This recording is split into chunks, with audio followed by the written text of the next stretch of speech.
Hello all, my name is Ben. I go online by the Backwoods Nerfer. This video is going to be an overview on my most recent project, Eingarf. This blaster represents months of work and planning. I am breaking this video into two parts. The first will be a simple showcase and description. The second part will go into more detail and sort of nerd out a bit more about the blaster, all the work that went into it, and just different, more specific things. Just a quick disclaimer. This is going to be a rather not clean video. It's not going to be that pretty. This isn't some sort of professional thing. This is just going to be kind of a showcase of this blaster. It's not meant to be that cool. So, let's go into the simple overview. This blaster, as many of you may recognize, is called a Stryfe. It's a semi-automatic platform that is able to attain very good ranges and very high rate of fire. This blaster is an integration, which means it's two blasters stuck together. The stock part on the back is one separate blaster, and the front part is another separate blaster, and they've been stuck together, so they're, well, no longer separate. This allows us to have a very ergonomic stock, and something that also looks cool and is 100% unique and different. The color scheme is based on Lord of the Rings, if any of you have watched the movies or read the books. It's got sort of a elvish or dwarven look to it as I scroll through these pictures here. You can see the gold stripe that runs down the body, and then is continued on to the other side. Most of the detailing on this is mirrored, and it was a lot of fun to do. Personally, I find that the gold detailing turns out very well and is sort of subtle, but also while still being there and not noticeable. The original intent for this blaster was not so that it would be entered into the competition that I ended up entering it into. The competition is to see how well someone can stick one blaster onto another blaster while making it look clean. The original intent for this build was just to be a personal powerhouse primary for me to use when I go to wars, etc.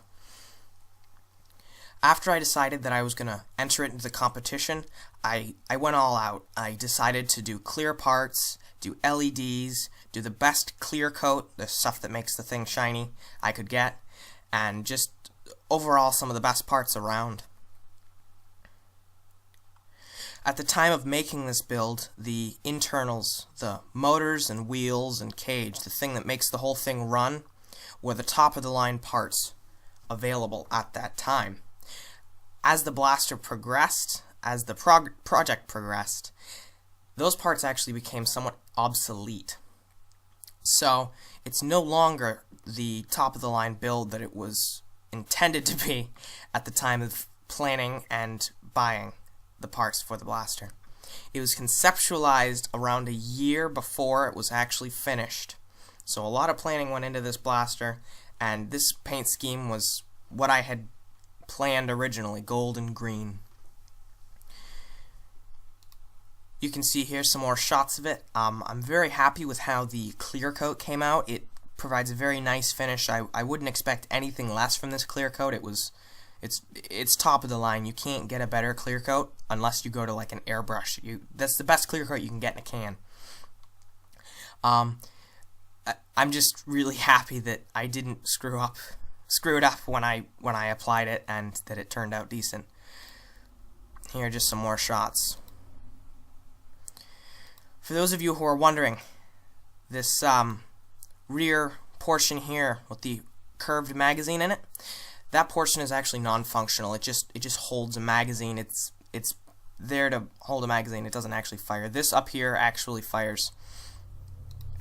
This blaster features a lot of custom parts from the community, including these two little black things here. These are both a rev trigger and a magazine release. And then this blocky part here is also from the community and not on the blaster originally. Here's a good shot in the sun of it. Here you can see the clear parts that I'd casted myself. This was rather difficult to do. Actually, it wasn't that difficult to do. It's just a silicone mold and some clear resin. They're rather frail, the parts are, but it's alright. All parts are functional. Here you can see the swamp in the background. This is just taken on my back porch. This blaster features LEDs, as you can see here. I think there's 7 or 8 of them in there. And then back here you can see BWN for Backwoods Nerfer. And then here you get a really good close-up of that gold stripe. I love the gold stripe. So yeah, thanks for watching. This is the end of the simple part of the overview. I hope you enjoyed it. Stay tuned if you want to hear into the more nerd out section.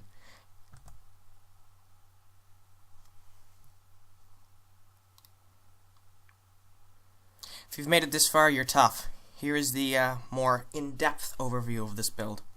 This is the first picture I have of it.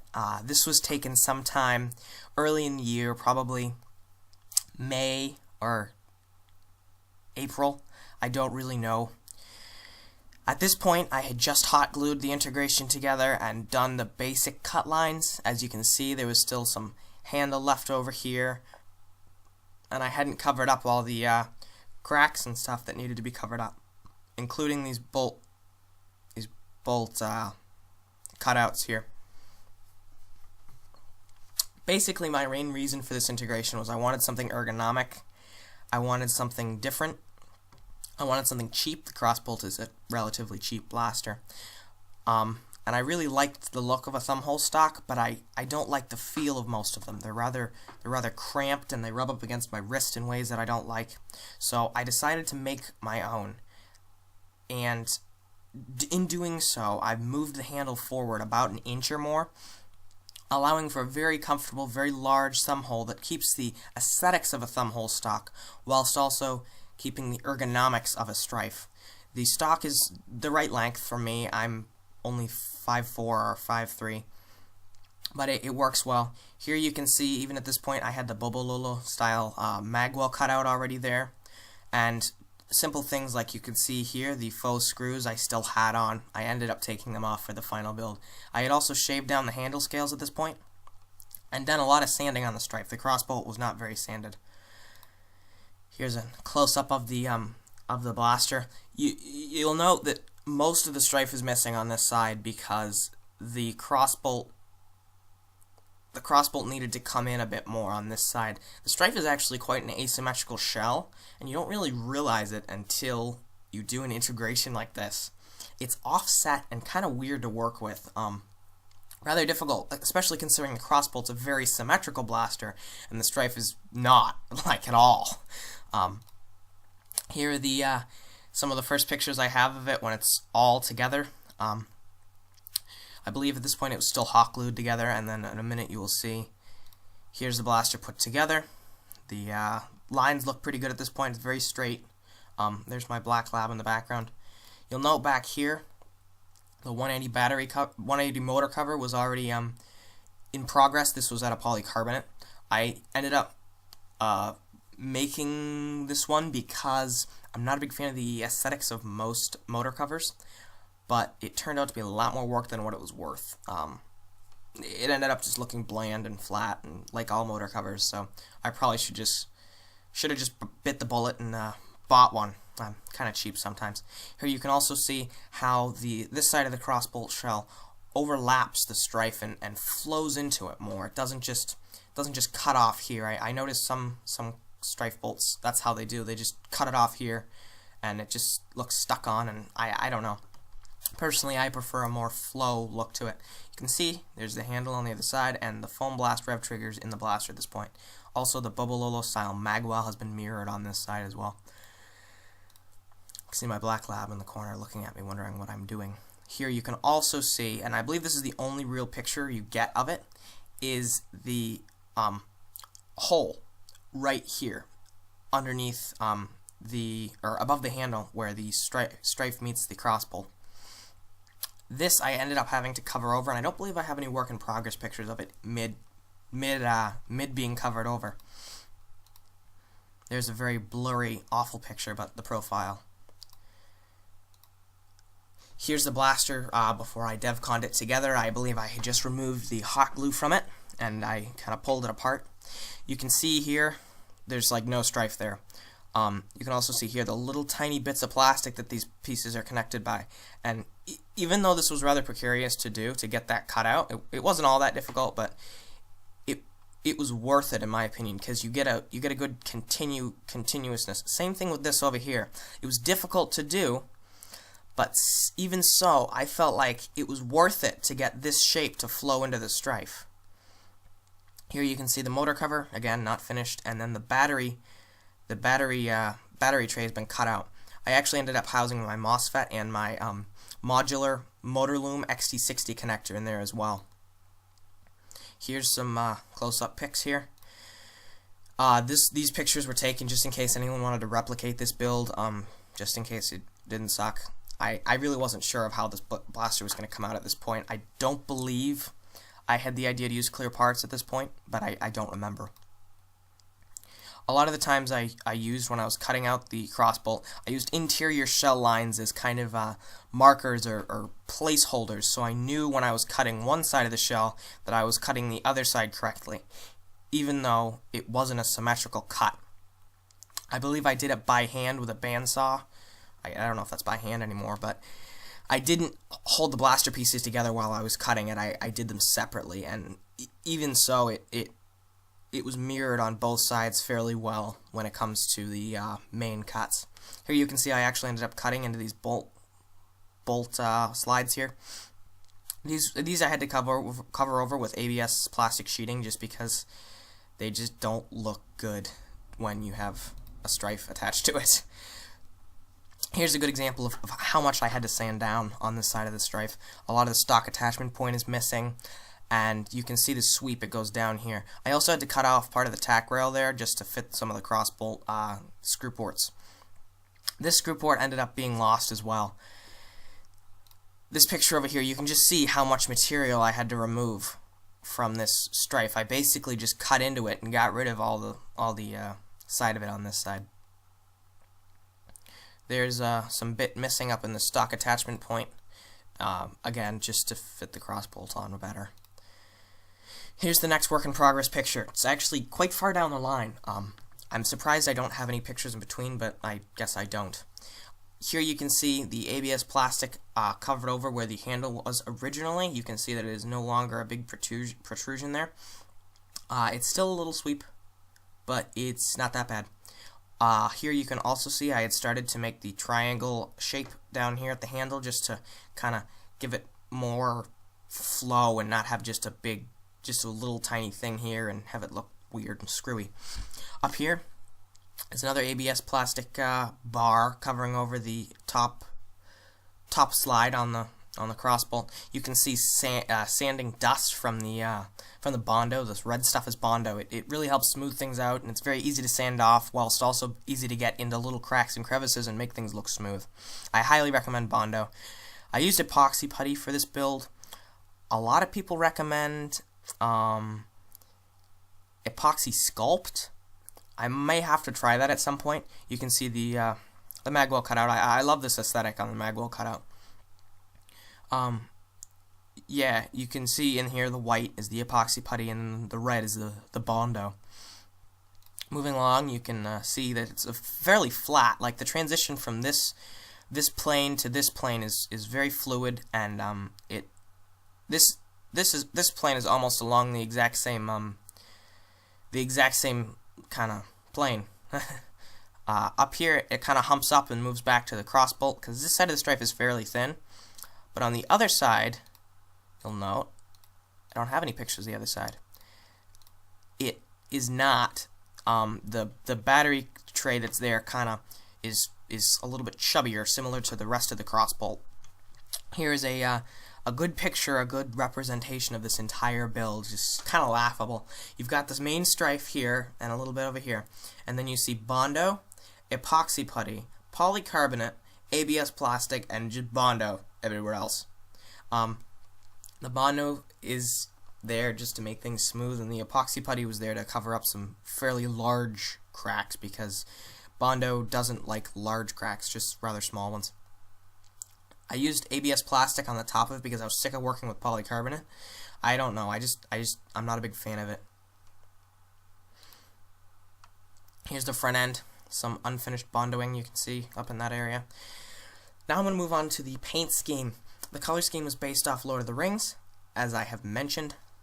Kind of got a dwarven or elvish look if you've seen the movies or read the books. Obviously I'm a bigger fan of the books myself because they're just better. Anywho, it's based off of the Tolkien kind of world. The name of the blaster, Eingarf. The first part is an A sound. The R is rolled and the F is like a V. So that's how you pronounce it, Eingarf. This name is Elvish, and it means useful or good weapon or tool. So this literally means a good weapon or tool, which is what it is because it's a Stryfe, and pretty much Flywheel Master Race. So I'm very happy. I took me a while to settle on a name. Originally I was gonna do Elvish on the blaster somewhere. Like I was gonna write the Elvish, and I've practiced it enough that I can actually write the name down on a piece of paper. It looks beautiful, the language, but it was just so far along in the project, and I didn't have a good paint for lettering, and the language is so kind of complex and sophisticated that I couldn't really just tape it off. Like, our language looks very stupid compared to English looks very stupid compared to this language. I want to thank Ben from Black Steel Props, especially because without him this build wouldn't be what it is. He helps me a lot with answering my questions. I tend to have a lot of questions when I try to do things because I want to do them well. Here you can see his wonderful flared magwell part. Again, I asked him a ton of questions about paints just to make sure that I wasn't screwing it up, and it uses his flared magwell, and there's a story behind this magwell because I ordered the magwell, about a month and a half or so before the contest was to start. Or before the contest was to be over for the people making the blasters and the voting was to start. Because I don't know, I procrastinate things, and I didn't realize this, but there's a wait time on his part. It's about 6 weeks. So I messaged him probably 2 or 3 weeks in and said, "Hey man, where's my part?" And he's like, "There's a wait time." And I'm like, well, crap. Is there any way you can rush this? I'll pay you extra money. I will do whatever it takes to rush this part. I was stuck on the BSP part just because, first off, I had already bought it, and secondly, I prefer the aesthetics of it, and finally, I needed the part to be able to split into two. Like flared magwells like Jace 3D in Australia, and those guys, they clip on. They don't split into two. I needed something that would be able to split into two so I could disassemble the blaster, because you need to have that in your build. So Ben was awesome. He answered a bunch of my questions about the paint job. He rushed my part. He said, "Oh, I'm going to send it out Saturday," and then he forgot, and he didn't. And I messaged him Monday, and I just said, "Hey, have you sent out my part?" And he's like, "Oh no, crap, I got to refund you some money."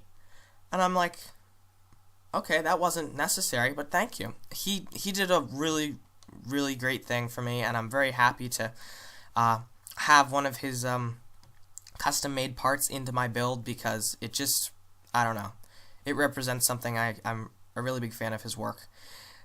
Here you can see the Foam Blast mag release and also the rev trigger. The main reason I didn't go with clear parts made by Ben or some other person in the community was because I didn't want to ignore the back half of the crossbolt. I wanted some part of it to be clear back here, and there was enough resin and silicone that it wouldn't have made sense to just cast a couple parts back here and then have the rest cast by someone else. As you can see, this muzzle piece didn't end up getting cast, though it was my intent.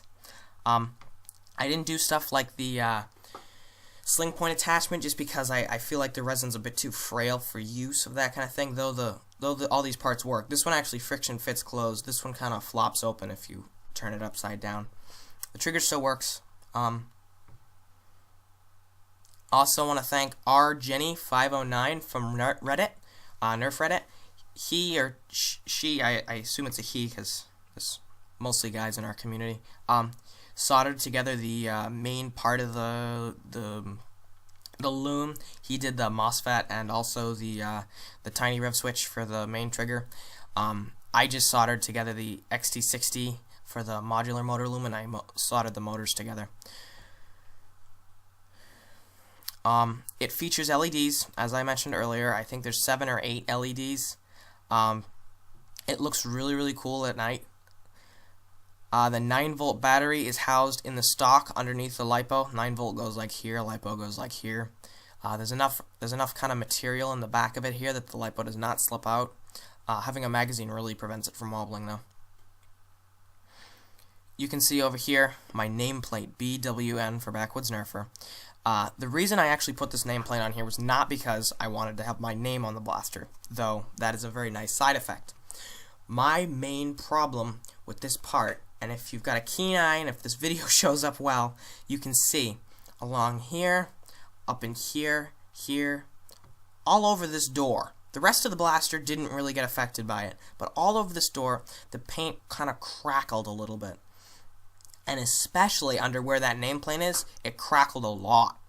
So I basically had to cover it up. This was like, I think this may have been like the day before. Like this was all very procrastinated and last minute, the painting and all that stuff, and it shows. I didn't use a primer on any of the blaster. I just used green. I did a bunch of things that are probably considered no-nos for the people who are really good at painting, like not using a primer. And I didn't really understand why it peeled at first, because I didn't understand that a primer actually helped it adhere. And Hawkeye or Ben from Black Steel Props recommended I also use a adhesion promoter, which I will definitely take heed to if I do another project like this in the future. The clear coat, oh, look at it, it's beautiful and glossy. You can see, if I go backwards here, whoop, not like that. You can see this, the black is it's a metallic kind of shiny black. It's a different form of Rust-Oleum paint than what the green was. It's got a shiny kind of, I don't know, maybe even sparkly look to it. So it gave some contrast. I didn't want to just do flat black because it just doesn't, I don't know, it just doesn't look as good. This stripe here is gold rub and buff, which worked really, really well. It tapes very well. It's kind of got an antiqued, asymmetrical, kind of not perfect look to it if you look at it up close. I'm very happy with how that turned out. It tapes very well. The line was just, I mean, it didn't take me that long to do, but it turned out very well. I used Stuck Professional Masking Tape recommended by Foam Data Services because he's another great painter, and I just decided to use what he uses, and I like how it turned out. The rest of the gold detailing is testers.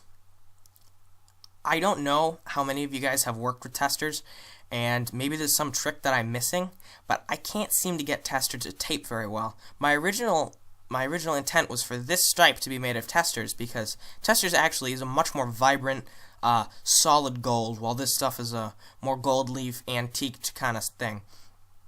I wanted to have that very, very vibrant gold stripe, and you can't notice it on camera, but it's not as vibrant. And this tester stuff just does not tape well. It holds too much to different materials, so you have to get it in spots where the liquid characteristics of the paint keep it in place, like meniscus, that kind of thing, like all these little dots. This liquid was very close to going whoop bloop and bubbling over, or not bubbling over, but flowing over onto other parts of the blaster, so that was precarious to do. I had to do this with a toothpick in here. Same thing with all these little dots, toothpick kind of thing, as well as these little screws here and bolts. I did all these in gold. This blaster got 3rd place in the Merge Masters 2 competition. I don't remember whether or not I said that earlier on in the video. I'm very happy with that. There was a lot of really great builds in the competition, not only in the Duelist class, which was the class this was entered into, but also in the Triad and Myriad and not Triad, but I can't pretend to pronounce that stuff. And also the Emerged Elite. The Emerged Elite stuff was just amazing, like just a bunch of really cool stuff, including your build Nevets there, or Nevets. I don't know how to pronounce your name. This blaster has plenty of imperfections and things that I would definitely fix on it. I actually ended up using a screw that was too long in this portion here, up next to the back jam door, and I ended up busting through the blaster with the screw a little bit. So there's a little humped up spot in the blaster currently, right here, which is a shame, but after you've put this much effort into something, and it's turned out okay, and you look at it, and you still see imperfections, it's not something you're actually that emotionally attached to.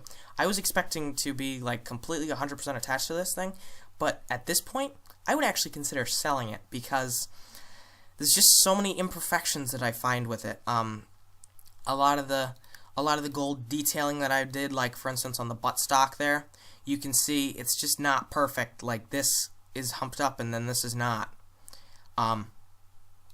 Also the clear parts, they turned out okay. They didn't turn out nearly as good as if I had ordered them from Black Steel Props or some other company. Also stuff like I suck at soldering, so one of the motor terminals on the main part of the blaster actually is kind of faulty, so occasionally one of the motors will fart out, so I need to go back and resolder some stuff. Especially to do with the LED system, I got the wrong size resistor. If you leave the LEDs on, the resistor fries out and starts smoking and could potentially start a fire in this blaster. Also, because my soldering skills are, as I said, lack thereof, I actually ended up having this blaster in storage, and then I went to go turn the LEDs on the other day, and the LEDs just barely flickered to life, so I gotta think I was shorting out the battery somehow. But the different motor looms are not connected, so I don't have to worry as much about that happening. The ergonomics of the Foam Blast and the Foam Blast triggers are really, really great. I don't actually have a voltmeter in this build. I intend to get a Foam Blast wire cover that goes up here and also has a mount for the voltmeter. I'd have to solder that into the rest of the build. I may end up eventually, though now that I kind of think about it, because I'm not really too keen on this project anymore, I was originally going to try and redo another battery door, because these are easy to replace, with the Elvish name of the blaster. One of the other main reasons that I did this integration was because I don't like the look of an extended battery tray. It's just, a lot of them are blocky. They're either blocky and ugly, or they're low profile and don't fit big batteries. So I wanted something with some space. To some extent, I made the final decision to do that when I saw Wallcom's video using, I believe it's the Rage of Dust, and he showcased that his LiPo was stored in the back here, I believe, and I just said, hey, I gotta do that. The loading is obviously very, very ergonomic because of the flared magwell, and overall it just fits me really, really well. I'm very happy with how it turned out. 3rd place is all I really could have asked for. Kudos to the guys who won the thing, who got 1st and 2nd place. I actually forget your names, though I could definitely recall what your builds were. There was one that was it was a Thermal Hunter and a Long Strike, I believe, and that was it was beautiful. Same thing with the Raven Rapid Strike integration. It was very, very good looking. The paint job on that was awesome. The integration was relatively new and kind of different, and a lot of friendly competition. High fives to you guys. You did a great job. Thank you all for watching. I hope you enjoyed this simple look and kind of description of Eingarf. See you in the next video.